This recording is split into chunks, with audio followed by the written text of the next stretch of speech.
Do you want to know how to discipline a child with ADHD and ODD? Well, you're in the right place. I'm Nicholeen Peck, and I teach parenting, good communication, and how to build strong family relationships all over the world through the lens of the principle self-government. And I have a history of working with children with ADHD and ODD.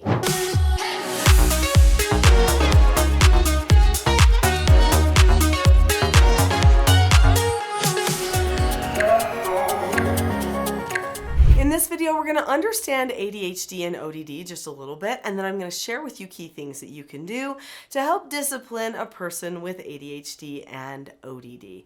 I know it can seem hard, but it is possible. It is hard news to find out that your child has ADHD and ODD, or even just one or the other. These two behaviors are very difficult. I will say that when I started parenting children who had ADHD and ODD, I also thought that these were difficult behaviors and wasn't sure when to just give in to the behavior and when to correct the behavior. But I soon learned that it was very important to consistently correct every behavior that they were displaying. They needed to have the opportunity to do self-assessment if they were ever going to conquer the problems and learn self-government. So let's start by just understanding what self-government is, because I would like to look through that lens today as we talk about how to discipline a child with ADHD and ODD. Now, I'm going to assume that they have both of these behaviors. They're very similar anyway. So neurologically speaking, in the brain, the ADHD and the ODD are similar, okay? They both will be aggressive. They both will push against authority. They both will get moody and depressed. But it is the ODD one that will refuse to see the truth. Okay, so that's the side of the person that refuses to see the truth, and the ADHD side is the person who has a hard time focusing. So when you're teaching them, they maybe don't even feel like they're getting it. A person who has ODD, they get it. They just don't want to know it. They don't want to take any personal responsibility. A person who has ADHD can and does take personal responsibility sometimes, and they oftentimes feel really bad when they're taking that personal responsibility because they know they could have done things better. They just, for whatever reason, can't seem to make themselves stay the course because they get so distracted. So there's your differences between the two, like in a very brief nutshell, because there's so much about these two non-neurotypical behaviors or ways of processing that actually are the same with each other. Both of them do experience an atypical association with the reward center of the brain. So they feel like if they are in control or if they are dominating, then that is rewarding or feels good. And they have a hard time recognizing that they actually hurt themselves by behaving that way. It takes a lot of consistent looking, which means it takes a lot of consistent correcting. So let's talk about how to do that correcting. So before we can start talking about how to correct and how to discipline, let's talk about what self-government is. The definition of self-government is being able to determine the cause and effect of any given situation and possessing a knowledge of your own behaviors so that you can control them. So what that means is that you understand cause and effect in your own behavior and in your own relationships. So you understand if you don't do what mom and dad tell you to do, then that decreases your trust. Or as a parent, you understand that if you get angry and frustrated at your child, that actually decreases your trust in the mind of the child.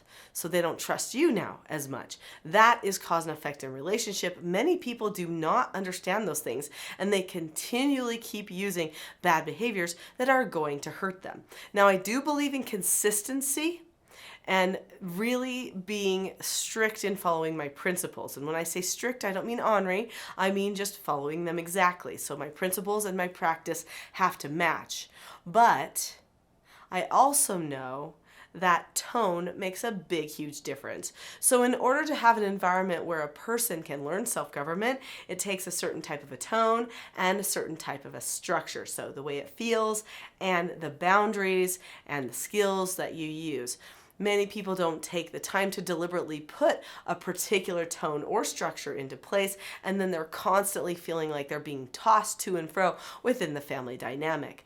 So the teaching self-government system helps with those things. We're going to talk about some key things in the teaching self-government approach to parenting that can help you discipline a child with ADHD and ODD. But before we do, in the chat to this video, type in what types of ADHD or ODD behaviors you have been seeing. And then maybe I can respond with what key pieces you might need to handle that very situation. So let's talk about what you can do, how to discipline a child who has ADHD and ODD. It seems like it's going to be a constant process, that it's not going to happen quickly, and that's true. It won't. So you need a plan from the very beginning that a person who has a tendency to be ODD or ADHD, they have a well-worn pathway in their brain that is like a rut that they fall into, okay? As soon as they get triggered by a similar thought or a similar behavior that's happened before, they immediately go back to that ADHD or ODD oppositional type behavior. And it might feel like you're not making progress as you're continually correcting your child, but don't worry, because repetition is your friend. You have to create a new rut in the brain, and it is going to take time. So one of the key things that you can do is practice things the right way more than the wrong way. Okay? This means that role play practicing is going to be big. So I have a lot of different resources. I have books like this book here, Parenting a House United, and like these books, which are children's books. They each teach one of the 4 basic skills to children, which are following instructions, accepting no answers and criticism, accepting consequences, and disagreeing appropriately. But I also have a course, and my course is called the TSG Parenting Course. In fact, the TSG Parenting University is something that you can get these books as well as the journals and other helps to put that environment into practice that I used when I was doing treatment foster care for children with ADHD and ODD. And it will give you everything that you need to get that family moving in that self-government direction. So, but you can start any way that you want. If you want to start with books, start with books. But I highly recommend that you get the whole university if you have a child who has ADHD and ODD, or one or the other. Those are very difficult behaviors, and you're going to want to have access to me. So when you are part of the TSG Parenting University, or if you're on the TSG Parenting course, you get to have coaching calls with certified teaching self-government mentors that I've trained, and every single week I answer your questions on a support call with a special support group for people who are going through that training. You just need the full training. People who try to incorporate just bits and pieces of the things that I teach with a child who has ADHD or ODD or ADD or RAD, some of those more extreme non-neurotypical tendencies really need a little bit more support, and they need all the pieces, because you're going to be tested more than other parents. Okay, so now you know, plan, you'll be tested. Plan, you start doing something new, they will push harder at the very beginning. Just plan for it. They have ODD. They have ADHD. That's what they're going to do. So now you don't have to be worried about incorporating something new. They're not going to love it at first. But you know what? If they're honest, which ODD people have a hard time wanting to be honest all the time because they don't like taking responsibility, I get it. But if they're completely honest on the inside, the truth does win out, and they recognize it actually is easier and better for them to learn how to control themselves and communicate in a calm way rather than getting angry all the time. And with increased positive practice, they actually can get prepared so that they have less negative interactions. In fact, I hear from people all the time who tell me, "Oh, Nicholeen, thank you so much for all that you have taught us. We're still working on a couple of things, but our family life has completely changed." Or Nicholeen, my child who had ADHD is suddenly a part of the family in a way that they never have been before. They're staying focused on tasks. They're working with us. They're not as moody as they used to be because they know how to disagree appropriately. They're telling me these great success stories, and I hope for all people to have them. So what I'm going to do is share with you one key thing that you can start doing today. Okay, so remember how I said that you have to have more time, more experience doing things the right way than the wrong way. Well, this is where we talk about role play and the power of pre-teaching and role play. So before you ever hold a child accountable for a misbehavior, you need to teach the correct behavior. So the first time that a child does a misbehavior, they don't get corrected for it.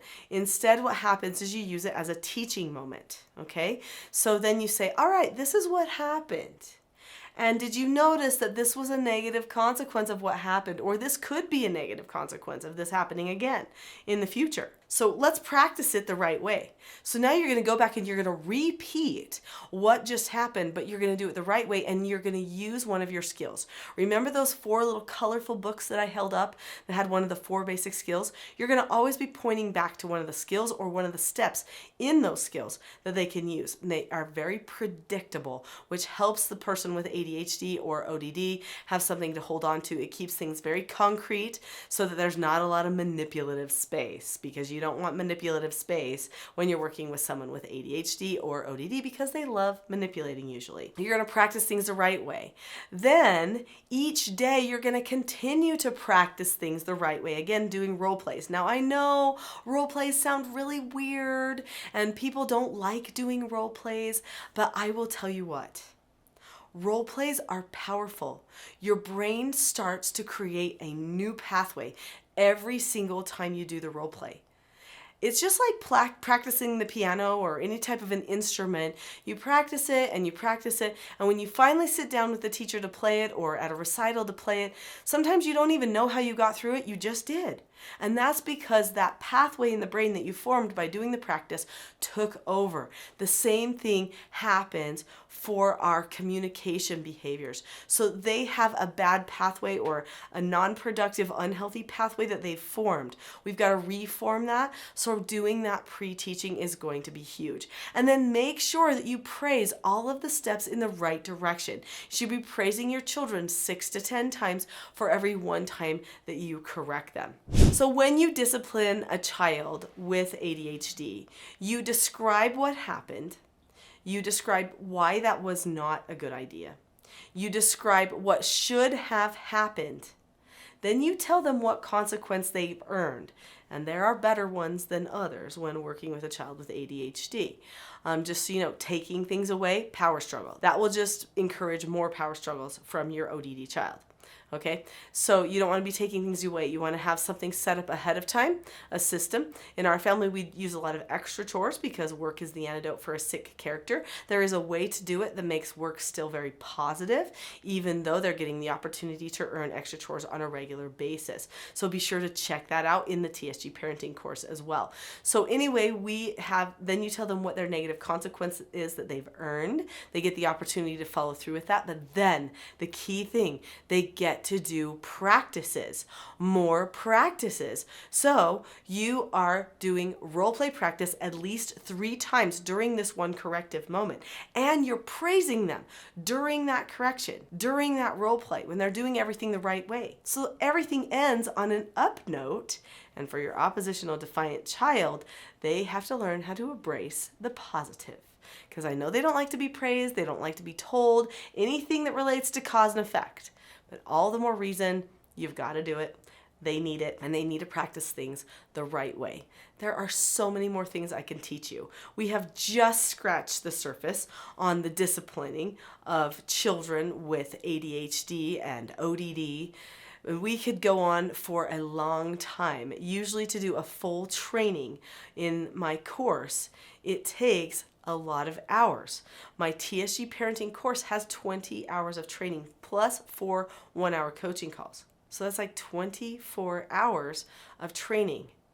I know that seems like a lot, but if you really want to change things at your house, change your relationships, help the person who has ADHD and ODD in your life find success, then that is what is best for you.